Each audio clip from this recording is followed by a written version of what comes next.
Você sabia que muito antes da independência, o Brasil quase se partiu em dois?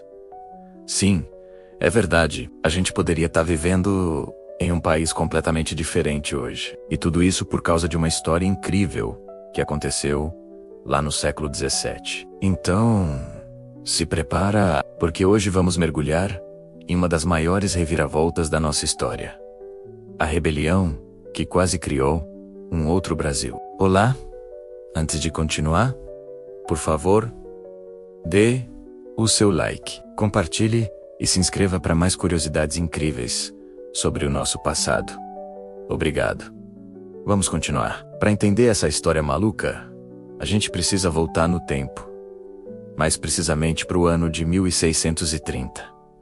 A Europa estava um caos, com guerras e disputas por poder. E quem estava no meio disso tudo? Portugal e Espanha de um lado e a Holanda do outro. Os holandeses, que eram uma potência comercial e marítima, decidiram que queriam uma fatia do bolo colonial, especialmente do lucrativo comércio de açúcar do Brasil. E o alvo deles foi a capitania mais rica de todas, Pernambuco. Quando os holandeses desembarcaram, a confusão foi geral. Mas eles não vieram só com canhões e soldados. Eles trouxeram algo a mais. A Companhia das Índias Ocidentais, que era a empresa holandesa por trás da invasão, nomeou um cara chamado Maurício de Nassau para governar a nova colônia. E olha, esse Nassau não era qualquer um.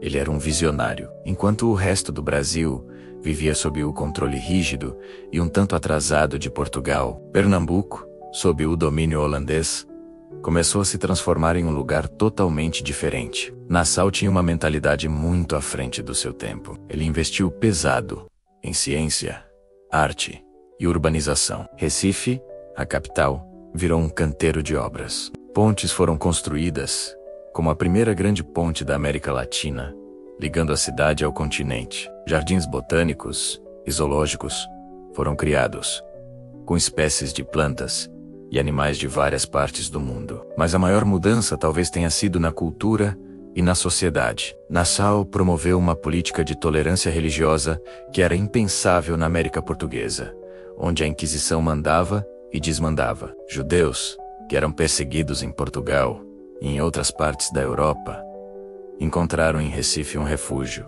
Eles construíram a primeira sinagoga das Américas, a Carhauser Israel, que existe até hoje. Protestantes de várias denominações também eram bem-vindos. Essa mistura de culturas e religiões criou um ambiente vibrante e cosmopolita. Recife se tornou, sem exagero, a cidade mais avançada e moderna de todo o continente americano. Cientistas e artistas europeus foram convidados por Nassau para estudar e retratar o Brasil. Nomes como Albert Écouty e Franz Post pintaram paisagens, pessoas, a fauna e a flora, com um realismo impressionante. Eles nos deixaram um registro visual riquíssimo de como era o Brasil naquela época.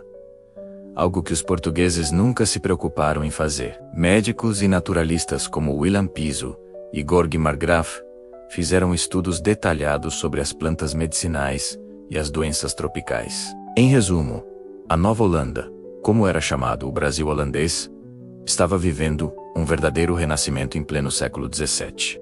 Enquanto isso, o que acontecia no resto do Brasil? A administração portuguesa era focada unicamente na exploração. O interesse era extrair o máximo de riqueza com o mínimo de investimento. As cidades eram precárias, a educação era quase inexistente, e a liberdade era uma palavra desconhecida. Para muitos colonos que viviam em Pernambuco, a comparação era inevitável. A vida sob o domínio holandês, com mais liberdade, mais oportunidades e uma cidade muito mais desenvolvida, parecia, para muitos, bem melhor do que a vida sob a coroa portuguesa. Essa sensação de pertencimento a um projeto diferente começou a criar raízes. As pessoas que nasceram e cresceram nesse período em Pernambuco se viam como parte de algo novo. Elas não eram nem portuguesas, nem totalmente holandesas.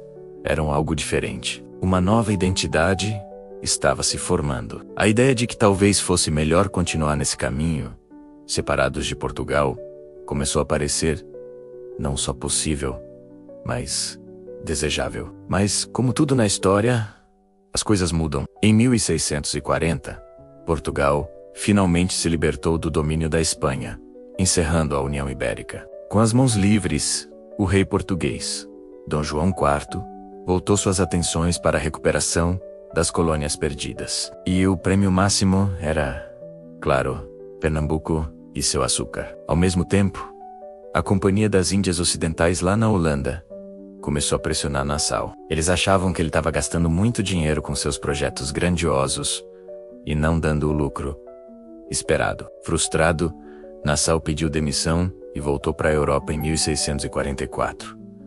A saída de Nassau foi o começo do fim. Os novos administradores holandeses eram bem diferentes. Eles aumentaram os impostos, começaram a cobrar as dívidas dos senhores de engenho e acabaram com a política de tolerância religiosa. A população, que já estava acostumada com um certo nível de liberdade e prosperidade, ficou revoltada. A insatisfação era geral. Foi aí que os senhores de engenho, muitos deles endividados com os holandeses, viram uma oportunidade. Liderados por figuras como André Vidal de Negreiros, Henrique Dias e Felipe Camarão, eles se uniram aos portugueses para expulsar os invasores. Esse conflito ficou conhecido como a Insurreição Pernambucana. Foram quase 10 anos de batalhas sangrentas, com destaque para as famosas Batalhas dos Guararapes. E aqui, a história fica ainda mais interessante, porque a guerra não foi simplesmente portugueses contra holandeses.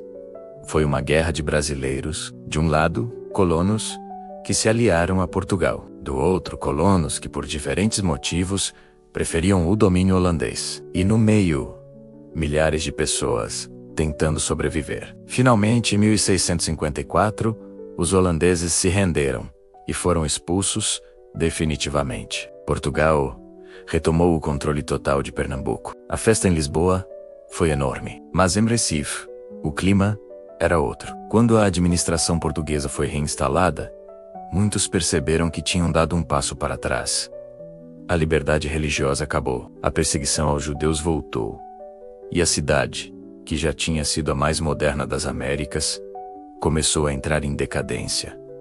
O foco voltou a ser apenas a exploração. A semente da rebeldia, no entanto, já havia sido plantada. A memória daquele período de maior autonomia e desenvolvimento não desapareceu. Muitos pernambucanos se sentiam traídos. Eles lutaram para expulsar um governo opressor, o novo governo holandês, mas acabaram caindo nas mãos de outro, o antigo governo português, que não parecia se importar nem um pouco com o bem-estar da colônia. Essa frustração explodiu em várias outras rebeliões ao longo dos anos, como a Guerra dos Mascates e, mais tarde, a Revolução Pernambucana de 1817, que chegou a declarar uma república independente por alguns meses. E é aqui que a gente para e pensa: e se tivesse sido diferente? E se os holandeses tivessem ficado? E se a insurreição pernambucana tivesse falhado? Ou se a população tivesse decidido lutar pela manutenção da Nova Holanda? Teríamos um Brasil dividido em dois, um país ao norte, de língua holandesa, protestante, mais liberal e talvez mais desenvolvido economicamente, e outro, ao sul, católico, de língua portuguesa e mais agrário. É um exercício de imaginação fascinante. Talvez a capital do Brasil hoje fosse Recife, não Brasília. Talvez tivéssemos uma relação muito mais próxima com a Europa do Norte.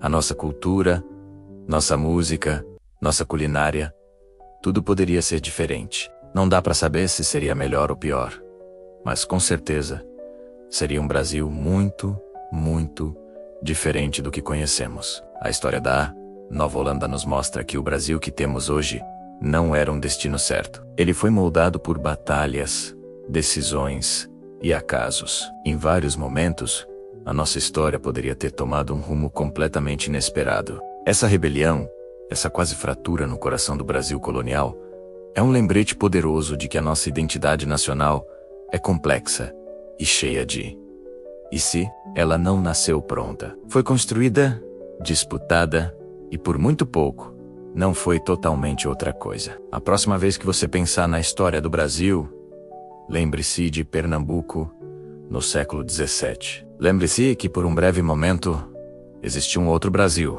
um Brasil holandês, que sonhou em ser diferente. E essa memória, de uma forma ou de outra, ainda vive em nós. E aí, curtiu essa viagem no tempo? É impressionante pensar como as coisas poderiam ter sido, não é mesmo? Se você gostou de descobrir esse lado quase desconhecido da nossa história, não se esqueça de deixar o seu like, compartilhar com os amigos e se inscrever no canal, para não perder nenhuma curiosidade como essa. A sua ajuda é fundamental para a gente continuar trazendo mais conteúdo incrível. Muito obrigado por assistir e até a próxima.